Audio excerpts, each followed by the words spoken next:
17 ka mga Taiwanese nga gilambigit sa Giingong POGO hub operation nga nag-operate sulod sa usa ka high-end subdivision sa dakbayan sa Subo nasikop sa mga operatiba sa NBI Special Task Force, Cybercrime Division ug Taiwan counterpart.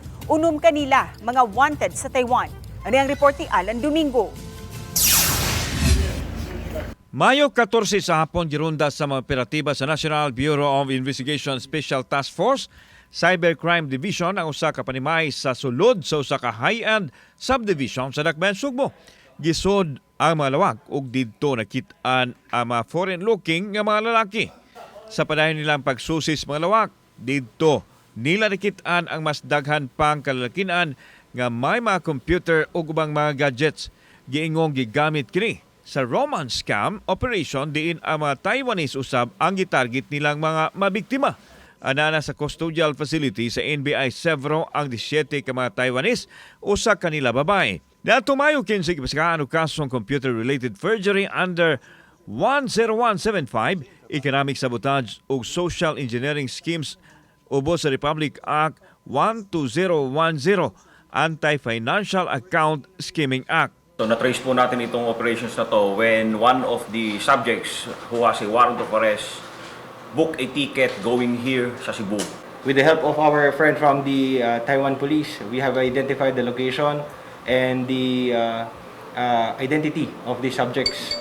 Now, by virtue of a warrant, we were able to execute the warrant on the place. Uban sa NBI ang Taiwan Police Attaché nga mikumpirma sa identity sa mga Taiwanese. Unom kanila gipangita sa Taiwan tungod sa kanamikitan sa High Organized Crime Group. Maabot sa kapin usa ka bilyon ka pesos ang nakuha sa grupo gikan sa ilang mga nangabiktima dito sa Taiwan. I sincerely thank FBI for its timely and decisive actions which demonstrated a high level of professionalism and dedication.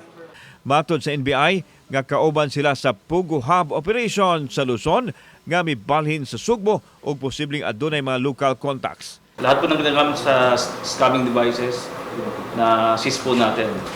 Just like we said, isa-subject po natin sa forensic examination. Kini ang unang higayon nga pulos langyaw ang nadakpan sa mga sakop sa National Bureau of Investigation nga nalambigit sa POGO hub operation apan wala nila i-discount ang posibilidad nga adunay mga local contacts nga mao'y ilahang padayon nga giimbestigahan. Meron pa po there are still other operating groups. This is composed of a syndicate, and we are also determining yung mga government officials, employees na sinusuportan itong ganitong klaseng operation. Samtang dadon sa NBI Manila ang mga akusado og hikayon usab ang ilang deportation kung mahuman na ilang kaso dinhi sa nason. Kauban si Godfrey Relian, ako si Alan Domingo. Balitang, Bisdak.